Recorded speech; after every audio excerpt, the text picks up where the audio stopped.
Alkitab, Waraka bin Naufal, alien Kristen yang mengakui bahwa Nabi Muhammad ini telah mendapat wahyu dan menjadi Rasul. Jadi kalau ada orang yang mengingkari kerasulan Nabi Muhammad, itu bukan pakar Alkitab seperti Waraka. Sudah, pertanyaan yang keduanya, Pak.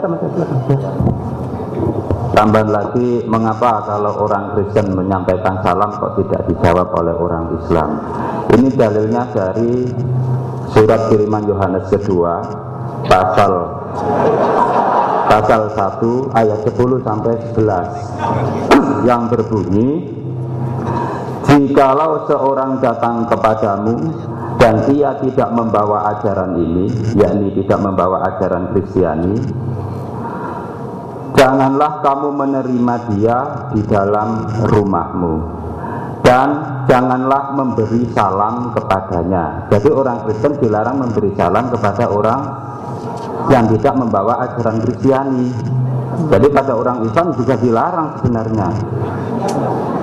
Sebab barang siapa yang memberi salam kepadanya, ia mendapat bagian dari perbuatannya yang jahat.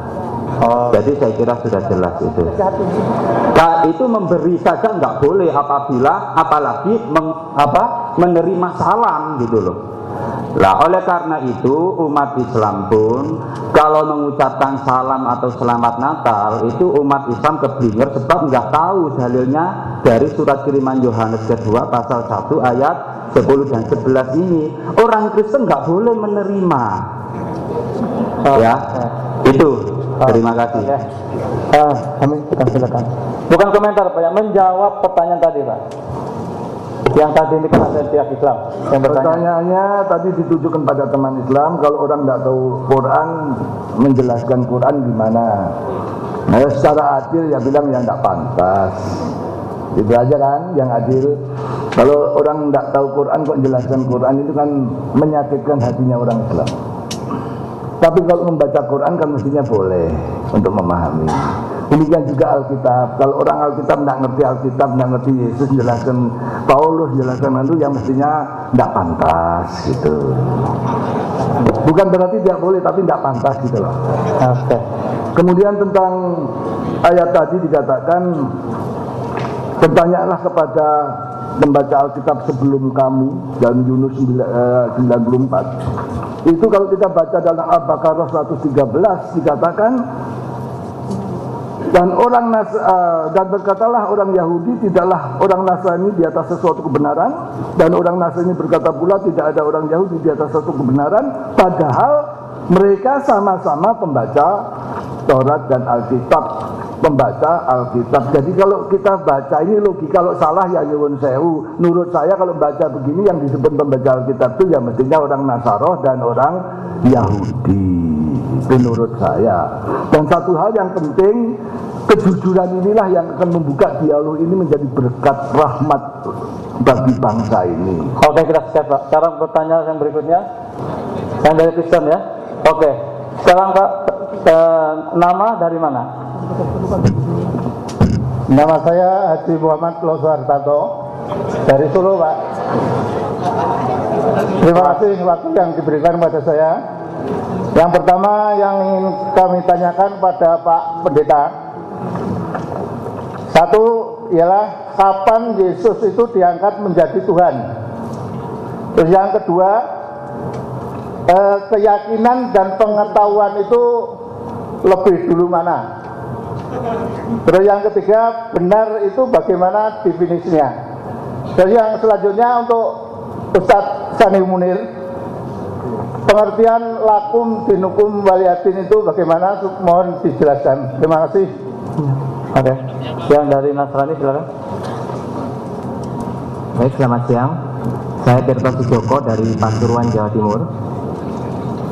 Saya ingin menanyakan kepada Bapak Sanihu mengenai perkataan asjudu dan anak budu.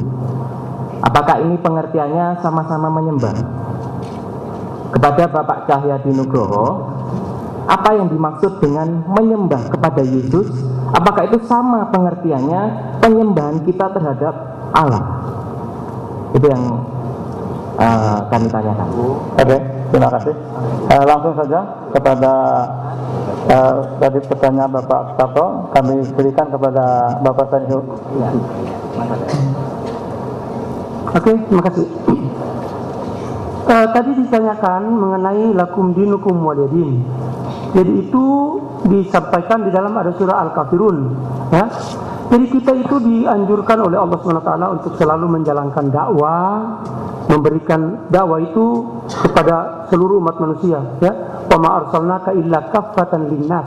Kami tidak mengutus kamu ya Muhammad, ya seluruh umat Islam ini, terkecuali kepada seluruh umat manusia, basyiran wa nadhira. Memberikan kabar gembira kepada yang beriman, yang sholat, yang berpuasa, yang dan sebagainya, dan memberikan peringatan kepada orang yang sesat, seperti misalnya Kristen dan sebagainya. Itu diberi peringatan supaya kembali ke jalan yang lurus. Ketika kita memberikan peringatan kepada orang Kristen, maka akan terjadi dua kemungkinan. Kemungkinan pertama, Allah mengatakan fa in aslamu faqad ihtada. Mereka akan sadar, oh iya betul kami sesat, sebagaimana dikatakan oleh John Davidson, itu yang merah buku. Ini bagus sekali. John Davidson ini mengatakan bahwa Masya Allah, kita orang Kristen sudah tersesat selama 2000 tahun. 2000 tahun Pak, tersesat orang Kristen. Makanya memerlukan dakwah Islam. Nah, ketika kita berdakwah, itu ada dua kemungkinan. Fa'in aslamu faqad ihtada. Kalau nanti Pak Cahyadi ini mendapat hidayah dari Allah, dia masuk Islam. Tapi kalau misalnya dia tetap berpaling, fa'in tawallau fa'innama alaikal balagh. Kalau kamu berpaling, yang penting kami sudah memberikan peringatan yang benar. Ketika dia menolak, ketika kami menyampaikan kebenaran-kebenaran dia menolak, jatuh tingkatannya. Kalau tadi hanya sesat, belum jelas yang benar dan yang palsu, sekarang kita berikan penjelasan dan menolak, jatuh tingkatannya menjadi kafir. Ketika dia kafir, kita ucapkanlah lakum dinukum waliyadin. Tetapi karena belum kafir barangkali, kita berdialog dulu sekarang. Ya kan? Ya ahlal kitab, hai Pak Cahyadi, ta'alu ila kalimatin sawa. Mari kita berdiskusi menggunakan istilah yang sama. Apa itu? Allah na'budu illallah. Bahwa kita tidak menyembah selain daripada Allah. Wala nusyrika bihi syai'an, dan kita tidak mensyarikatkan dengan yang lain. Wala yattakhidha ba'duna ba'dan arbaba min dunillah, dan kita tidak akan mengambil manusia-manusia seperti Yesus sebagai Tuhan. Nah, kan? Jadi itulah makanya surah lakum dinukum waliyadin itu jangan ketemu orang misalnya seperti mereka langsung lakum dinukum waliyadin, tunggu kita dakwai dulu, siapa tahu mereka nanti sebentar malam merenung, oh iya benar juga yang disampaikan Pak Munir. Oke. Untuk selanjutnya pada Bapak. Alhamdulillah. Sebenarnya sama. 2 tambah 2 4. Cuma pakai Arab sama pakai bahasa Indonesia saja. Cuma masalahnya sekarang saya berhadapan dengan Bapak. Tangan kanan Bapak mana? Sebelah sini. Menurut saya. Jadi kalau ini yang diteruskan, ya ayo ngadep bareng, golek bareng ini lah. Jadi jangan penuh kanan itu sebelah sini, yang Bapak sebelah situ, kanan itu sebelah sana. Ini nggak ketemu terus, Pak. Jadi mari kita bijaksana seperti itu. Ya kan? Bapak, sebentar Pak, ini kita berdebat, jadi bukan berdialog, dialog kita dari ini ya. Ilmiah, karena dalam hal ini pemihakan oleh kepentingan itu terjadi, kecuali kita ini jujur, tidak punya kepentingan kekuasaan, kepentingan ekonomi, tidak punya kepentingan kedudukan, maka dikatakan benar itu benar. Itu yang disebut huwa hak. Kalau masih antum hak dan ana hak, itu bisa berkelahi terus. Mari kita cari huwa hak itu. Jadi itu tadi yang sangat penting ditanyakan pada kita.